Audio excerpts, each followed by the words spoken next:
well, one, I mean, there's some things I can't say, and there's some things that, you know, so there's a lot of that question that I can't answer exactly, except to say that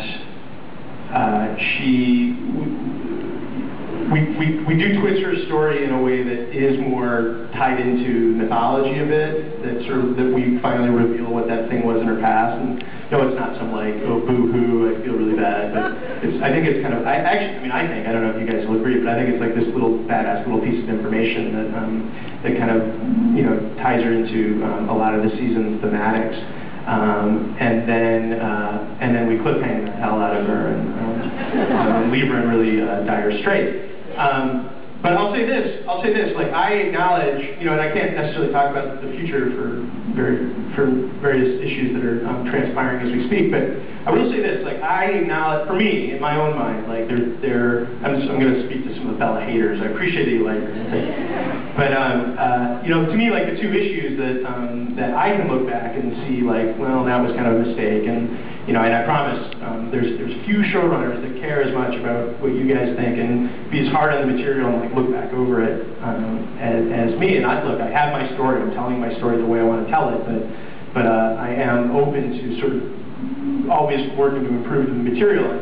I would say the two things are, you know, she made the boys look stupid maybe once or twice too many,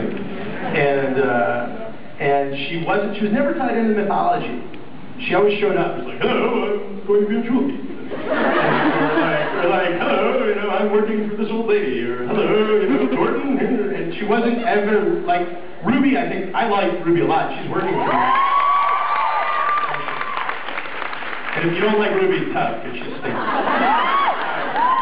But, like, Ruby's, like, locked into mythology. So when she shows up, she doesn't have to explain a different reason she's showing up every time. So, and she's kind of tied into the central mysteries of the show, and Bela is not, and so that's something that she would need in her character DNA. And so anyway, so when we bring her back this season, and she'll be back once more this season, one, we you know, have a little reveal it's about the mythology, and then two, and this was most important to me, and this is a spoiler, is it was really important to me, like what I was really kicking and screaming about in the writer's room is like that she not show up the boys, that the boys show her up. Yeah.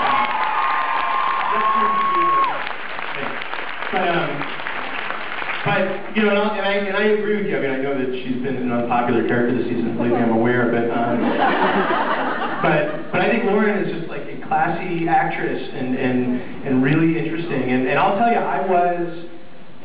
You know, I mean, last season, I was feeling like, even before an episode ever aired, I was like looking at the Joe character, and I was like, I don't know, she's working. And so when the fans seemed to agree, I was like, well, it's just kind of confirming where I kind of already was, because she was always, you know, and Alona was terrific, awesome, kicked ass, but she was always more of a little sister than she was what her character was created to be, which was like this love interest. And so. But Bela this season, I have to say, you know, I know you guys are entitled to your opinions, and God bless you for them, but that one took me by surprise, I have to say. That because in the beginning I was like, wow, you know, I think she's kind of badass and cool and kind of slick, and then there's almost, you know, and you and I are in the minority. There's a lot of fan resistance